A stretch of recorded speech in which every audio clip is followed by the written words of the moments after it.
اعوذ باللہ من الشیطان الرجیم، بسم اللہ الرحمن الرحیم۔ غزوہ احد کے فوراً بعد جو ہے وہ رجی کا واقعہ پیش آیا۔ آج میں اس واقعے کی آپ کو تفصیل بتاؤں گی۔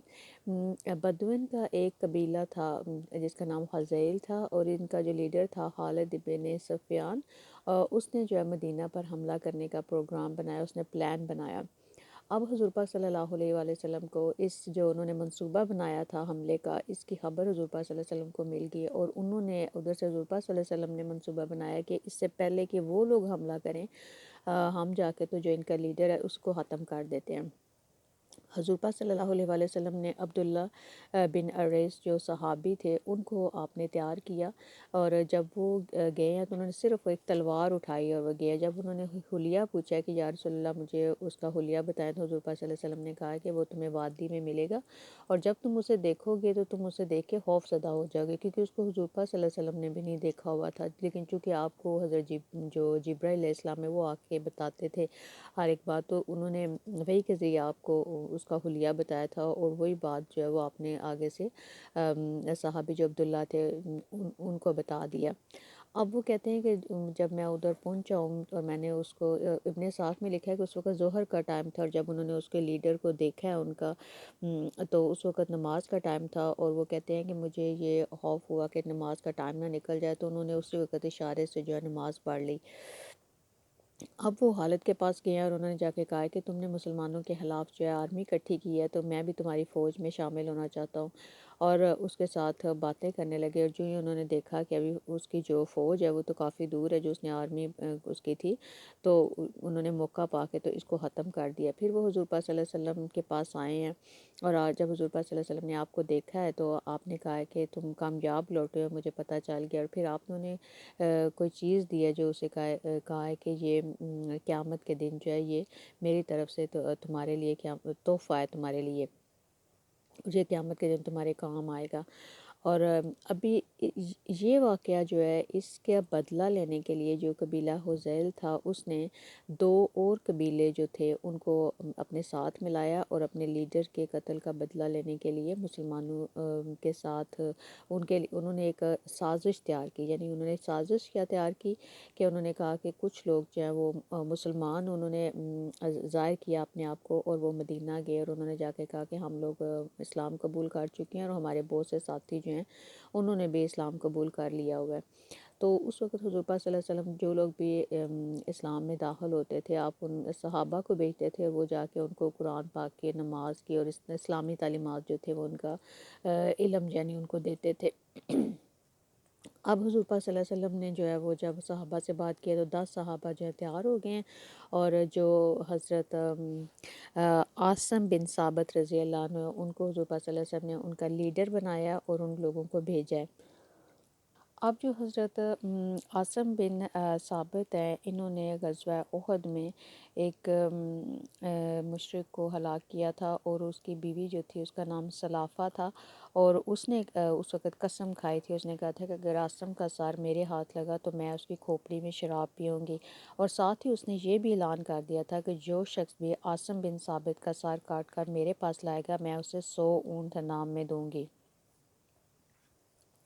اب جو عاصم بن ثابت ہیں وہ جو 10 صحابہ جا رہے ہیں وہ یہ عاصم بن ثابت ان کے لیڈر ہیں۔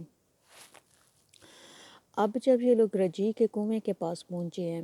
تو 100 لوگ جو تھے انہوں نے ان کو گھیر لیا ہے، اور وہ لوگ انہوں نے پہاڑ کے اوپر چڑھنے کی کوشش کی ہے، اور لیکن یہ لوگ صرف 10 تھے اور وہ لوگ جو تھے وہ 100 تھے، تو جو عاصم رضی اللہ انہوں نے اللہ تعالیٰ سے دعا کی اونچی آواز میں کہ اے اللہ میں ان کے سامنے ہتھیار نہیں ڈالوں گا، اس لیے آپ حضرت محمد صلی اللہ علیہ وآلہ وسلم کو یہ بتا دیں کہ ہم نے بزدلی نہیں دکھائی، اور اے اللہ میں نے آپ کے دین کی حفاظت کی ہے، اب آپ میرے جسم کی حفاظت کریں، کیونکہ جو سلافہ نے اس وقت قسم کھائی تھی وہ آپ جو حضرت عاصم بن ثابت ہیں اس کا آپ کو بھی خبر تھی، اور اس لیے انہوں نے اللہ تعالیٰ سے دعا کی۔ اب وہ شہید ہو گئے ہیں، اور اب جو سب لوگ جو ہیں وہ آپ کی جو باڈی ہے اس کو حاصل کرنا چاہتے ہیں، لیکن اچانک جو ہے وہ کہیں سے اللہ تعالیٰ کی کرامت کے ادھر سے واسپ آ گئیں بڑی تعداد میں، اور جو بھی ان کے جسم کے پاس جاتا تھا وہ اس کو ڈنک مارتی تھیں، اور پھر انہوں نے ارادہ کیا کہ رات کو ایسے ہی رہنے دیا جائے اور صبح اٹھ کے جو ہے وہ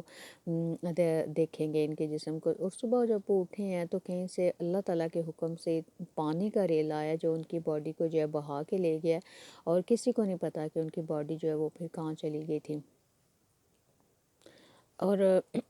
ان کے جسم کی حفاظت جو ہے وہ اللہ تعالیٰ نے اب خود کی تھی۔ اب جو ہے وہ زیادہ لوگ شہید ہو گئے تھے، صرف 3 لوگ جو ہیں وہ باقی رہ گئے تھے، اور ان کے لوگوں نے پھر کہا کہ تم لوگ اگر ہمارے سامنے ہتھیار ڈال دو، ہمارے سامنے سرنڈر ہو جاؤ۔ تو ان میں ایک حبیب جو تھے، حبیب، زید اور عبداللہ بن طارق، یہ 3 جو تھے، ان کو انہوں نے پھر جو ہی انہوں نے اپنے آپ کو سرنڈر کیا ان کے سامنے، تو انہوں نے ان کو جو ہے وہ پکڑ لیا، اور عبداللہ بن طارق نے کہا کہ یہ تم لوگوں نے ہمارے خلاف جو ہے وہ یعنی کہ اپنی وعدہ خلافی کی ہے۔ تو انہوں نے جو عبداللہ بن طارق ہے ان کو اسی وقت ادھر ہی شہید کر دیا۔ جو حبیب رضی اللہ تھے ان کو بنو حارث کے قبیلے نے خریدا ہے، اور جو زید رضی اللہ تھے ان کو امیہ بن خلف جو ہیں زید نے جو کہ امیہ بن خلف کے اوپر حملہ کیا تھا، تو جو صفوان ابن امیہ ہے اس نے مکہ سے ان کو خریدا تھا زید کو، اور دونوں قبیلوں نے اس لیے خریدا تھا کہ ان کو کچھ عرصے کے بعد ان کو ختم کر دیں گے۔ اور اب حبیب جو رضی اللہ جو ہیں ان کے بارے میں لکھا تھا کہ جب بنو حارث کے پاس وہ کافی دیر ان کی قید میں رہے ہیں، اور پھر انہوں نے فیصلہ کیا کہ ان کو بھی ہم ایکسیکیوٹ کر دیں گے، یعنی ان کو ختم کر دیں گے، شہید کر دیں گے۔ تو جو حبیب رضی اللہ انہوں نے ان سے درخواست کی کہ میں اپنے آپ کو صاف کرنا چاہتا ہوں، کیونکہ میں اور انہوں نے ان کی بات مان لی، اور آپ کو صفائی کے لیے جو کچھ بھی دیا وہ اس وقت آپ کے ہاتھ میں تھا۔ تو ایک بچہ جو ہے وہ آپ کی طرف کرالنگ کرتا ہوا آیا، اور اس کی ماں نے جو ہے شور مچا دیا ہے کہ کہیں کہ یہ جو قیدی ہے جس کو ایکسیکیوٹ کیا جا رہا ہے کہ میرے بچے کو مار نہ دے، لیکن آپ نے کہا کہ تم کیا سمجھتی ہو کہ میں تمہارے بچوں کو ماروں گا؟ اللہ کی قسم میں کبھی ایسا نہیں کروں گا۔ تو اس پر اس بچے کی ماں نے کہا کہ میں نے اتنا باعزت جو ہے وہ قیدی کبھی بھی نہیں دیکھا، اور انہوں نے پھر ایکسیکیوشن سے پہلے 2 رکعت پڑھی ہیں، اور اس کے بعد ان کو ایکسیکیوٹ کر دیا گیا ہے۔ اب جو زید رضی اللہ ان کو صفوان ابن امیہ نے خریدا تھا، اور ان کو جب شہید کیا جانے لگا تو اس وقت مکہ میں جب پورا جشن منایا جا رہا تھا، اور ابو سفیان نے اس سے کہا کہ میں تم سے پوچھتا ہوں سب کے سامنے کہ اگر تمہاری جگہ محمد صلی اللہ علیہ وآلہ وسلم ہوتے اور تم اپنی فیملی کے ساتھ ہوتے، تو انہوں نے کہا کہ میں اس طرح مر جانا بہتر خیال کرتا ہوں کہ حضرت محمد صلی اللہ علیہ وآلہ وسلم کو کوئی کانٹا بھی چبھے۔ اس پر ابو سفیان نے کہا کہ میں نے آج تک کوئی ایسا لیڈر نہیں دیکھا جس کے ساتھ اس کے ساتھی جو ہیں وہ اتنی زیادہ محبت کرتے ہوں۔ اس طرح یہ جو 10 صحابہ گئے تھے ان لوگوں کو یعنی کہ انہوں نے جو سازش کی تھی کہ ہمیں آ کے تعلیم دے، تو یہ 10 صحابہ جو ہیں وہ اس طرح شہید ہوئے، اور اس واقعے کو جو ہے واقعہ رجی کہتے ہیں۔ اگلی دفعہ انشاءاللہ تعالی میں اسی طرح جو سیرت النبی قدم بقدم ہم آگے چلتے جائیں گے۔ تو تب تک کے لیے السلام علیکم ورحمۃ اللہ وبرکاتہ۔